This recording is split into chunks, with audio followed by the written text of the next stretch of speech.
This is Dr. Daniel Paull, orthopedic doc with Easy Orthopedics, and today we're going to talk about rotator cuff tears when surgery is your only option as explained by an orthopedic surgeon. If you like this video, we put out new content weekly, so please like and subscribe. So what does the rotator cuff do? It basically, if your shoulder can kind of be seen as a golf ball on a golf tee, and your rotator cuff just kind of holds everything in place.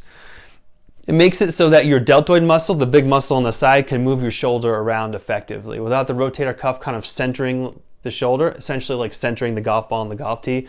You get abnormal mechanics and you can get pain. You can also get pain from the torn rotator cuff tendons itself. So when is surgery the only option? So I would say that if you are on the younger side, under 50 and in good health, and all of a sudden you just have this pain in your shoulder and you can't really lift it, that's when you should just get surgery to repair that rotator cuff. And I'd say, skip PT, skip injections. And you need to get fixed, restore the biomechanics so you don't get arthritis later in life. That's when I say, hey, just go get it done, right? But if you're older, late 60s, 70s, depending on your health, your rotator cuff's partially torn, maybe you have a full thickness tear that's atrophied or something like that, then it's a more nuanced discussion. Yes, you can go in and repair those tendons, and sometimes people do well. Sometimes they don't need that. Sometimes they can get better with just injections and physical therapy, or sometimes PRP. Or sometimes they'll even have a full thickness tear, but that tendon's been torn for so long that that muscle attached to that rotator cuff tendon is atrophy, meaning that even if you repair it, it's not going to do anything.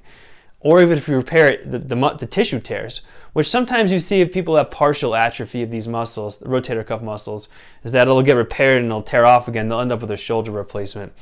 So again, the only time I'd say someone like, you got to get it, this is the only thing to be done, is if they're younger and they have an acute tear of their rotator cuff. But you're older and you find partial thickness tears or even a full thickness tear that's been there for some time, I think the conversation is more nuanced. So I hope I was able to answer your questions about the topic of rotator cuff tears. If you have any questions I didn't answer, feel free to leave them in the comments below and I'll do my best to respond. But I can't give you any medical advice over YouTube because this video and all my videos are for educational purposes only. Thanks for watching.